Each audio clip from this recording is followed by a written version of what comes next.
I have some numbers first. These numbers are for this whole thing. This is how long this took me. This is how many minutes and seconds are in this video condensed to 15 minutes. There are 7 hours, 40 minutes, and 44 seconds that I had to do the math. I think I counted up 458 minutes, 164 seconds, and that's just the video times. And then I condensed each session down to 3 minutes. So for a 15-minute video, that's a long time. Yeah. Each one condensed, each session was about 2 hours long. Sometimes a little less, but that's because I was having so much trouble with my neck, trying to lean in and draw. I can't sit at my computer for too long, but this is also why I don't do speed draws regularly. In case This is why I anybody, don't do speed draws at all. yeah, in case anybody was wondering, it takes me forever to get this. But also, this canvas is an extended canvas. It's like, oh, well, you're not going to be able to see that. It's a long canvas, and that'll become apparent later. But this was for my father's newest song, Pass. He wanted me to draw something, create some kind of an animation thing, and I said, okay. And while I was doing that, I decided to record it all so I could do a speed draw because I've just never done that before, and this was a great opportunity. So that's the setup. And just think, you tried talking me into doing this how many times? Oh. And I'm going to hit play now, and we're going to see my process. One more thing I have to mention, actually, is that I had an idea of what I wanted, and that was it. I didn't sketch anything else out besides what you see here. But in my head, I thought of the elements that I wanted in it. So here we go. So this is me. I'm thinking here I want a bird because the beginning of the song has like a bird chirping, and they told me what bird it was. I believe it was a cardinal. And so I looked up a picture of a cardinal and I drew a cardinal. And I'm just focusing on this one side of the screen here, thinking of all these different elements. This is a complete sketch layer, which I've decided to do in red, and later find out that that was a bad idea. I was about to ask you why you used red. I've done some other things in red before, but that's when the finished drawing was not going to have red in it. But this is going to have some red in it, and mostly in that little plane there, which makes it hard to draw. So these are little elements that I'm adding in that it's sort of a lyric video, and I know that I want some of the lyrics to be on the objects around, like the sign or the side of the truck. And there, if you see me going back and forth, I'm trying to picture how this landscape will continue to the other side. And I just can't really picture it quite right. And I wanted some of it to look somewhat like Neosho, to have some of the things that Neosho has. So there's like these little barbecue things in the park. So there I am. I'm trying to create a little barbecue thing, a little gazebo, but I didn't really think, or a pavilion. I didn't really think of what the perspective of that would be like. So that's, there's going to be a lot of that, of just trying to figure out the perspective of things and messing around with Photoshop with little things that I don't know how to do. I also, I'm trying to figure out what is going to move and what isn't while I'm doing this. And here I've got a little city skyline going on behind, which I figured would have a bunch of like neon signs and things that are going to have some of the lyrics on it or something. I'm not quite sure. Maybe a little stadium in the back. And just little buildings to fill it out. And none of them are really in any one perspective. So it's just kind of skewed around. I wanted a blimp, and that's going to become a problem later. And here, doing a little, that page is going to flip, moving some things around. Does he literally chew your And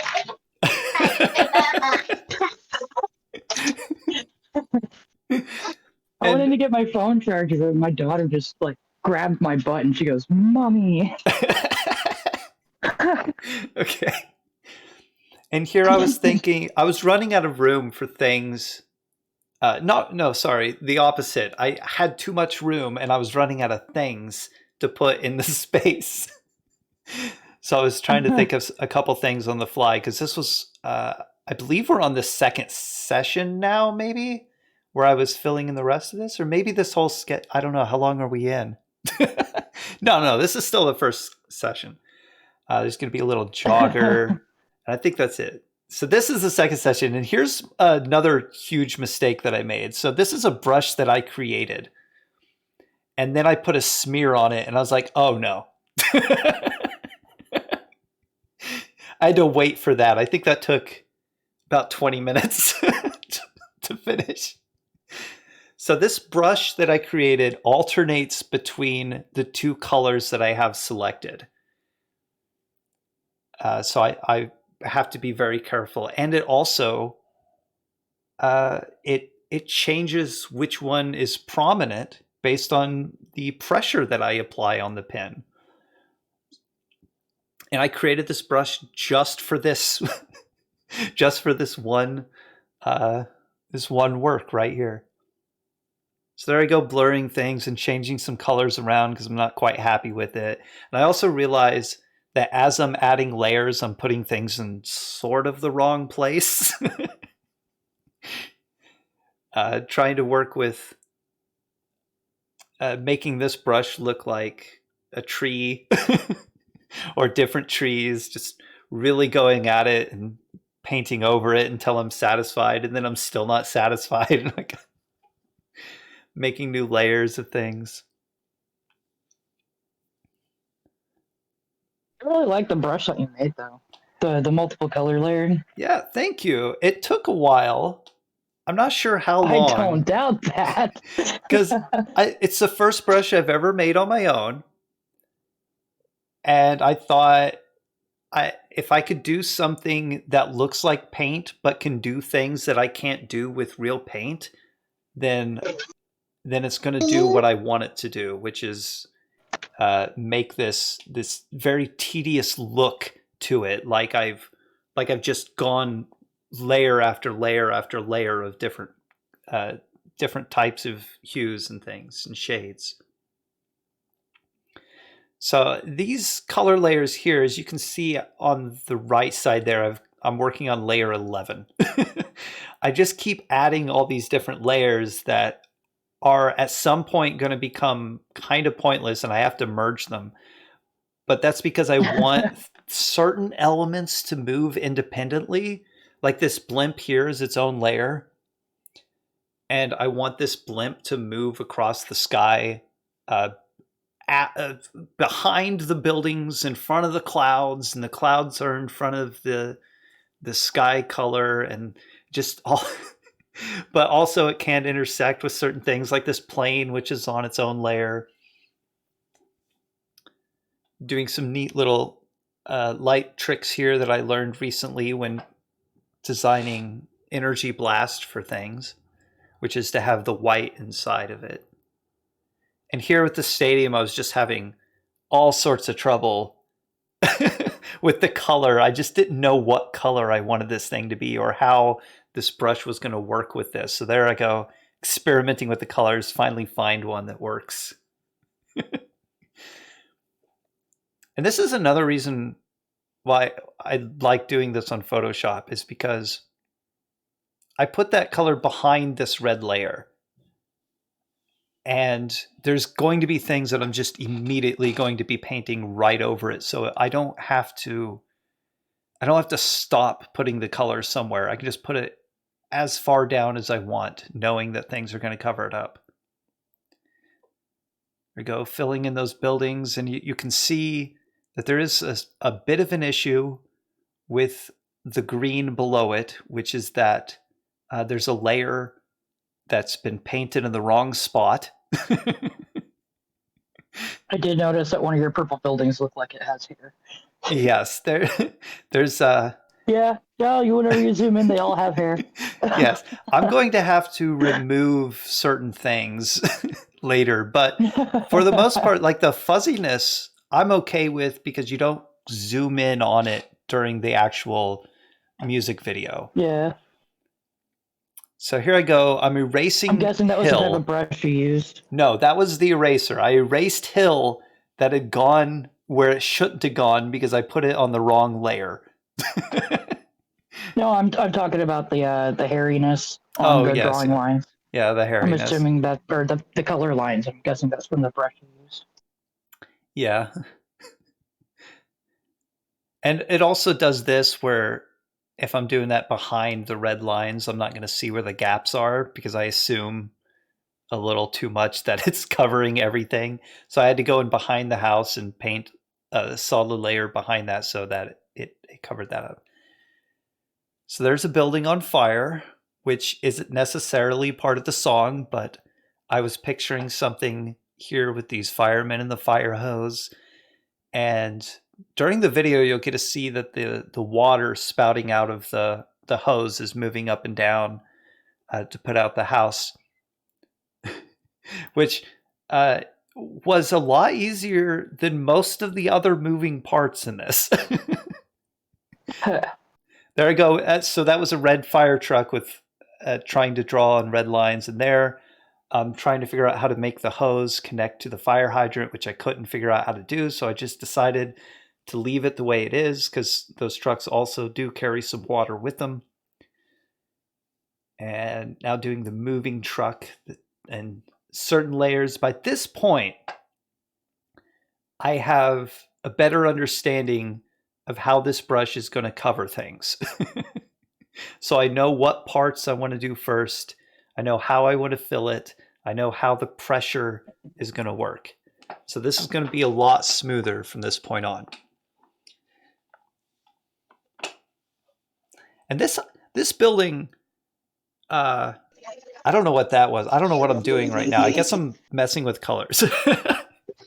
Trying to go with the color. I wanted this to kind of look like a Dollar General. Or a thrift shop. Yeah, something like that. And I think it came across really well. The words that you can maybe read there are "the way we've gone," and that's part of the song. So I thought it'd be a great title for this store.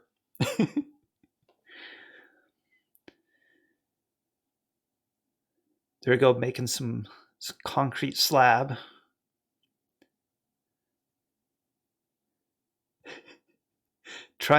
Really trying to make this brush look like different things. Got to make it look like clouds, wood, buildings, concrete. Eventually people. I bet the people was particularly interesting. Yeah, the people have to be real simplistic because I'm not going to get details in there. So I start with their skin and then just paint clothing over them.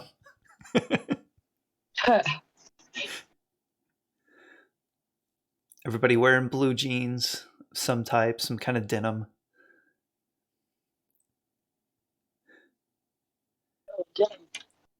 Now that spatula, you may have noticed I didn't fill in the spatula.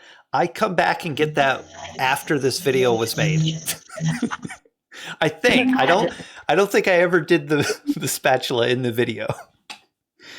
But it's one of those you things. think that you missed it completely?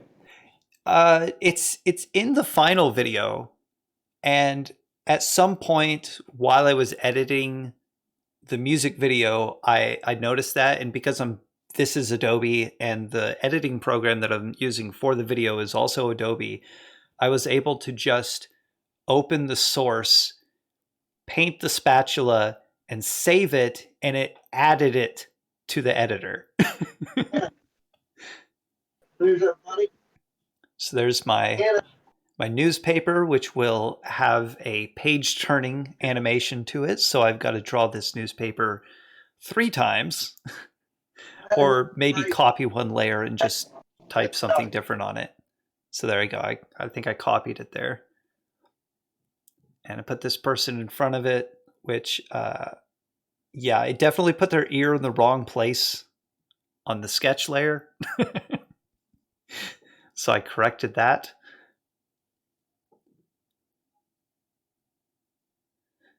Putting a lot of dark colors against dark colors.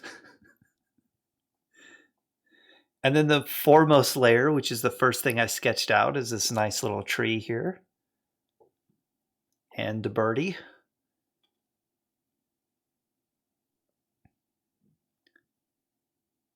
And because the bird looked the best out of everything, I used that for the thumbnail of the music video. And then, oh boy, time to mess with text. I learned a lot of things about how to bend text around while doing this. Especially right here. This is where I first thought in the city, I'm just going to write it out by hand, but that wasn't going to work. So then I was like, no, I'll just do this. So a couple easy ones first. I'm regretting doing the buildings. This one, I'm trying to make it look like it's bending on the paper. Oh yeah, I forgot that bench. So I had to put that bench in. There it goes, bending on the paper. And it looks like it was really easy and really fast. It wasn't. This even more so frustrating. Yeah. There I go. I removed a whole part of that because it just wasn't going to fit right. Here, this one. Lettering and moving parts are always the hardest part. Yeah. So that whenever we were working in Photoshop in college, that was always the hardest part, was making like wavy words. Yeah, there it is. There's the finished work right there. As you can see, as a whole, looking, and there's the newspaper turns as well while I'm doing this. As a whole, from this far back, it looks really nice. It looks really clean. And then in the video, there's all these different moving parts. So, like, there's the blimp will start over here, and you'll see it go behind the trees, and then this airplane will come by and take over this shot, and then it'll go down to this tree, and then I think it starts over. Oh, you can't see my cursor. Never mind. And then it'll jump to the thrift store, and then the truck will drive by, and then it goes back over to the right somewhere. I think either the park or the firemen or something. It'll follow the jogger up to the road sign, and then go to the man in the newspaper, and then it'll go up to the city somewhere at some point too. And that's that. What do you think? It looks highly complicated. I would have gotten super annoyed with it. Well, yeah, I knew I had a Can deadline. I just draw this out by hand and make it a flip book? Oh, well, for a music video, that would be very interesting to do a little flip book and just record flipping through the book. Has somebody done that for a music I've watched video? quite a few of those flip book videos. Yeah. After watching this, I'd be like, I'd rather do a flip book. Well, hopefully I never have to do this again.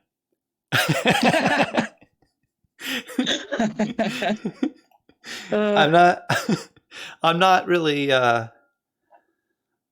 really into this style of doing videos. I messed up a lot of things along the way, but that's how I am with art. Start with a mistake and fix it. Yeah, well, that's how a lot of art is.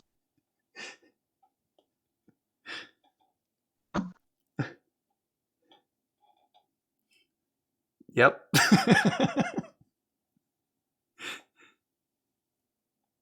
That's why some people can't do art. They're too much of a perfectionist. They see a mistake and they get stuck on that one mistake.